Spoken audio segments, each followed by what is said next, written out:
So for this video, I wanted to talk about the swish pattern. And the reason why I wanted to talk about this is because I think it's very much an overlooked pattern. There's a lot of new technology out there, and we tend to be dazzled by the new technology and sometimes overlook some of the past technology that was created and some of the past processes. The swish pattern is an extremely powerful process, and if not done correctly, it's rather powerless. And I know that when I first learned it, I didn't do it correctly because I didn't get the results that I wanted from it. So I kind of tossed it aside and didn't really use it anymore. And talking to people as I've gone through several trainings, and other NLP practitioners have told me kind of a similar thing where they just kind of pushed it to the side and haven't really used it since maybe practitioner level training.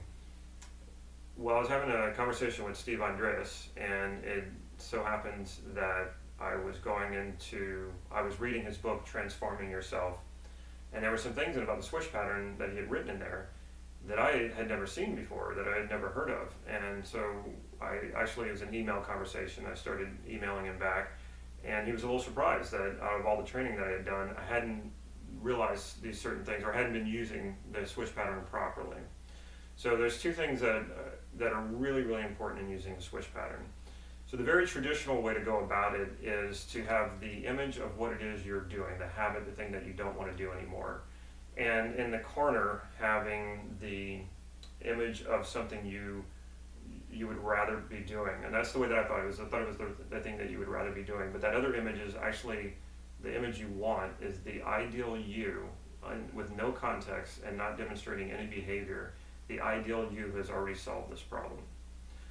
So that was the main difference of how I learned it. How I learned it, and it might have been purely not my teachers but myself who created this idea that in the ideal picture that I wanted, it needed to be me doing a behavior that I wanted instead of the other behavior, and that's not the case.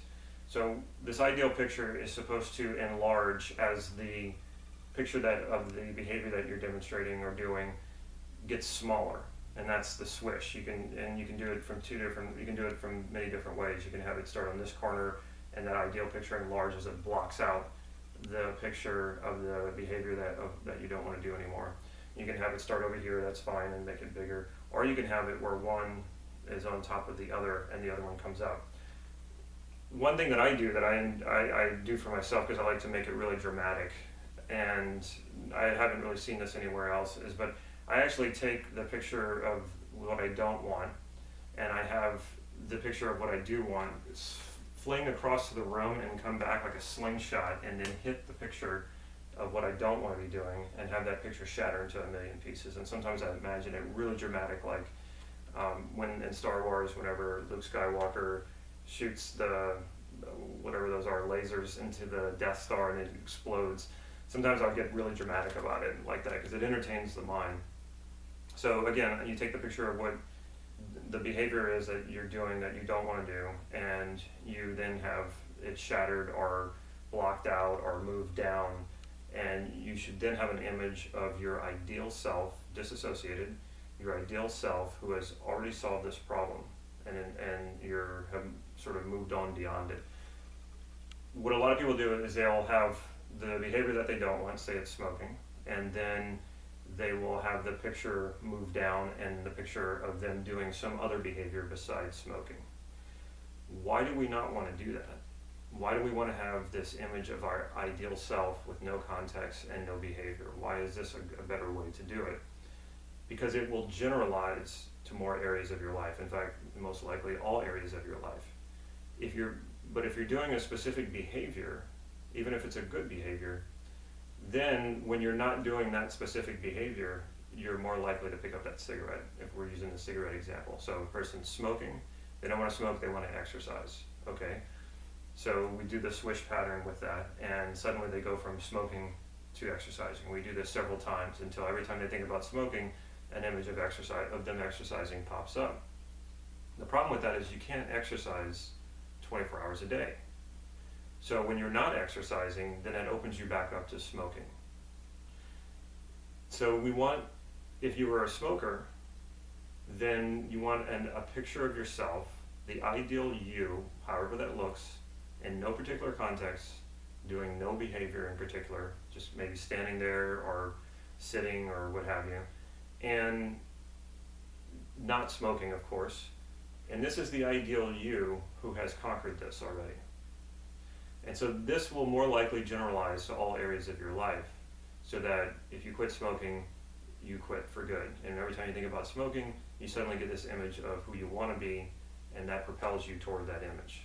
So that's the one problem that a lot of people make whenever they are using the swish pattern, trading one for the other. And it's fine in some cases, but if you're just trading one for the other, more than likely, when you're not doing that other behavior, the more positive one, you could easily revert back to doing the behavior that you don't want to do.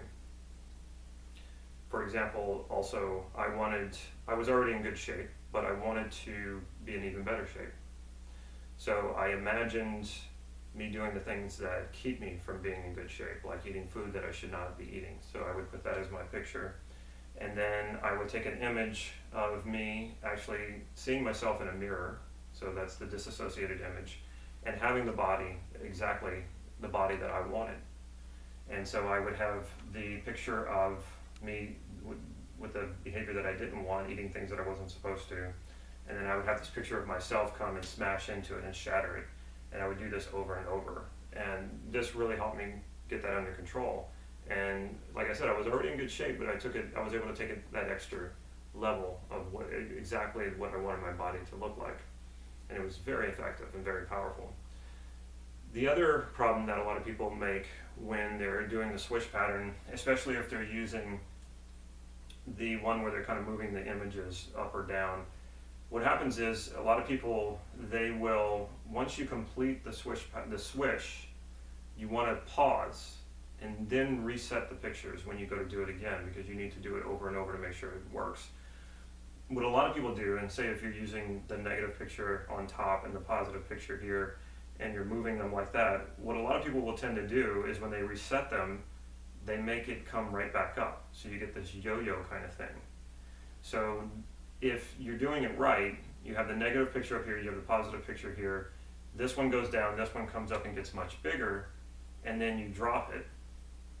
Take a moment, take a breath, maybe even break state, then come back and reset the pictures.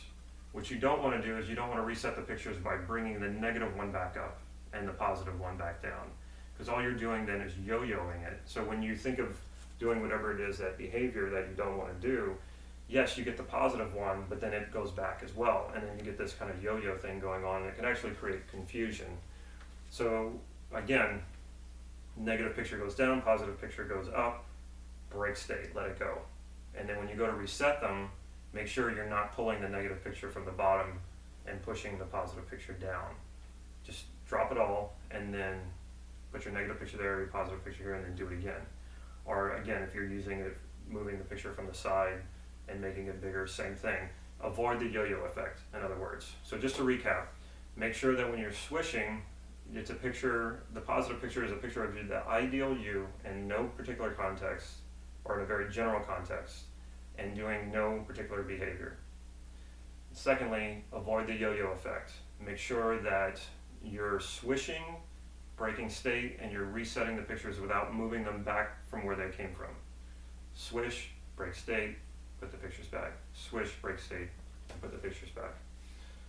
Do those two things, and the swish pattern will become one of the most powerful things, most powerful processes you probably will ever use when it comes to overcoming habitual behavior that's not very good for you.